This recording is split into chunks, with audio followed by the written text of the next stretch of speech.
Ever feel like there's got to be more to life than what we see?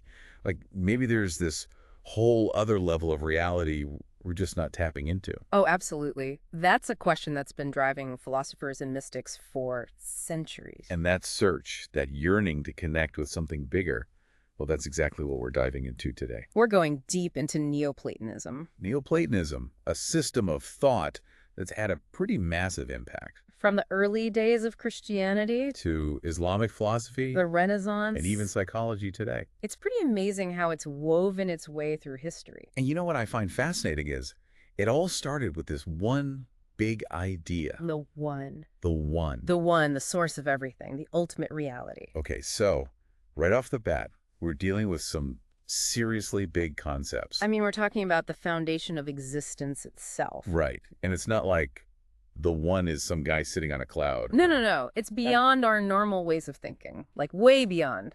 Okay, help me out here. How am I supposed to even wrap my head around the one? All right, think about it like this. Imagine the sun. Okay, got it.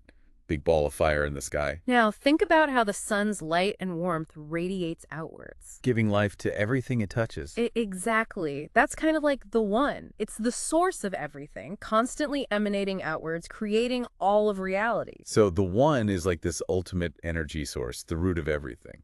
You could say that, but remember, it's not just energy in the way we normally think about it. It's more like pure being, pure goodness, the very essence of existence. So how does everything else fit into this picture? Well, think of it like a cascade. We have the one at the top, right? Right. Then from the one, everything else flows out in a series of emanations, kind of like a waterfall descending levels, getting further from the source. Okay, so we've got levels. What are these levels? What comes after the one? The first emanation is Nous. Nous. Sounds fancy. It's the divine mind, the realm of pure intellect.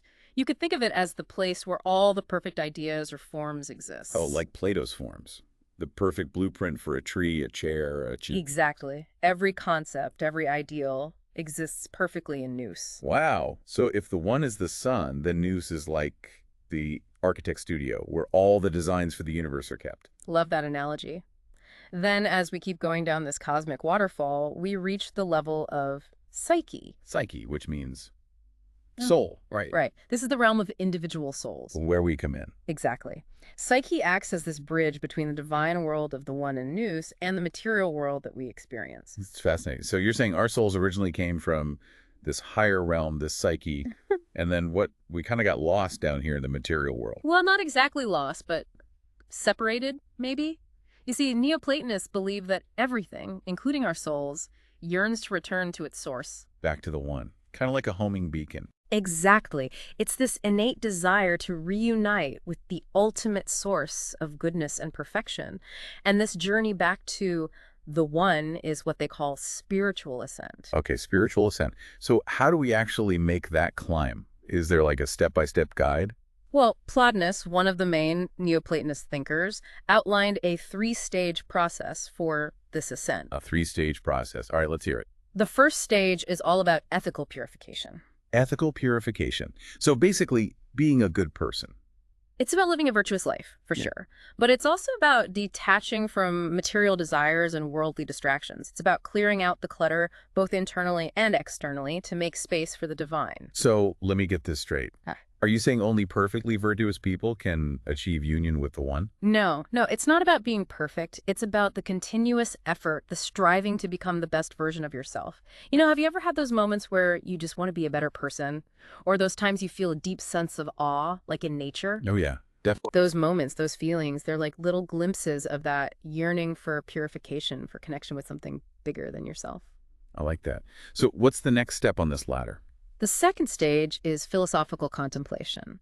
It's about diving deep into philosophy, contemplating the big questions about reality, and training your mind to see beyond the surface of things. So like expanding your awareness, right? Yes.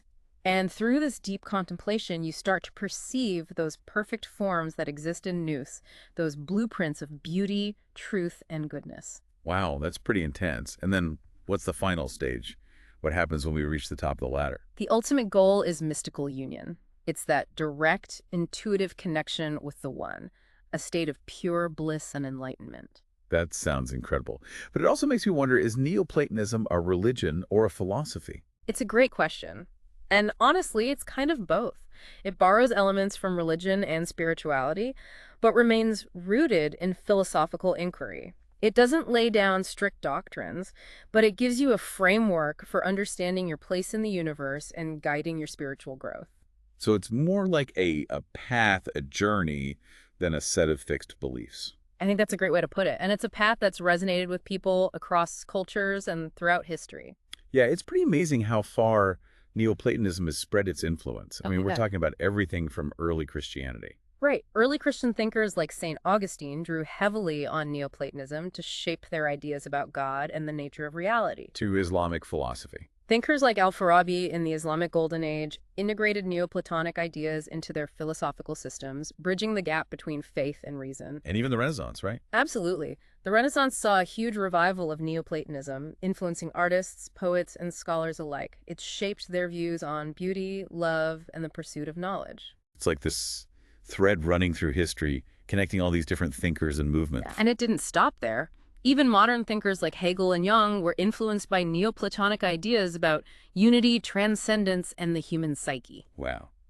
So after this whirlwind tour of Neoplatonism, what are some key takeaways for us today? Why should we care about this ancient philosophy?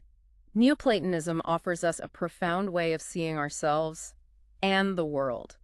It reminds us that there's more to life than what we see on the surface, that there's a deeper level of reality we can connect with.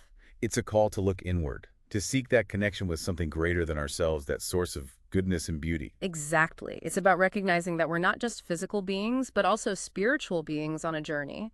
And that journey, that yearning to return to the one, is something that's within each of us. So if everything truly longs to return to its source, what does that journey look like for you? What steps can you take on your own path of spiritual ascent? That's something for you to contemplate, to explore within yourself. Maybe it starts with a moment of quiet reflection, a deeper appreciation for beauty, or a commitment to living a more virtuous life. Whatever it is, remember, the journey back to the one is a personal one. And it's a journey worth taking. That's Neoplatonism in a nutshell. Thanks for joining us for this deep dive. Until next time. Bye. Bye.